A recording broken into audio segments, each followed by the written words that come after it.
WANGKHEM ASIGI MLA KEISHAM Meghachandra Singhgi Mityeng Makhada WANGKHEM Youth Congress Committee gi THOUMISINGGA LOINANA LEIKAI ASIGI Club AMADI Youth Singga Punlaga Pothole Singh Mensinba Houkhre WANGKHEM Youth Congress Committee gi President Moirangtem Robinson Singhna PAUMISINGDA FONGDORAKPADA Hayel Labuk ki lambi asi aduki matik phibam chadabana maram oiraga pothole sing menbegi thabak asi phibam soklaba mafam sing khangatuna pangthokpani Hayel Labuki lambi semnabidamak MLA na hotnarabasu double engine lengang na project adu kakthatre haina mahakna pendaba wafam sing fongdorakhi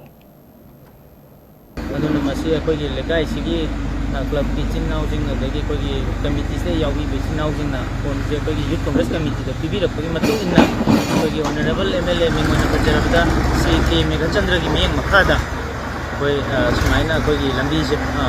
haidi pibam jada na lei lambi ki saruk khara se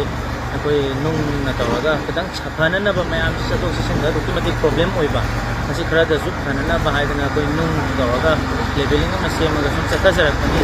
koi masi WANGKHEM kendra gi manung da ayam ba lambi se khatte dugo khatraga so koi he na kudong chada ba makam jing koi ni yengjaraga tawdo ya da ba makam khara koi na khallaga koi hamjaba level da mai tawjabani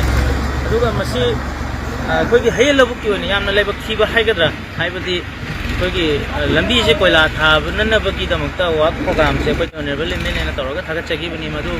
कोई double engine की लेंगाक्सिना programme से कक्पदा यावगी भाई तारे याम लेबक थीबा Moina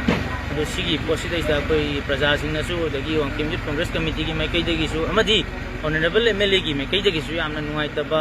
सुम problem कया अमदी मयोंगनली अदुबु तंगाइ फदना सत्तबा यादबा नुंजु थागी मतमना ओइरकपगा मसी कोई कितंग साफननबा तौसे हाबगी पांदमदा सुमाइना कोई तौसेबनी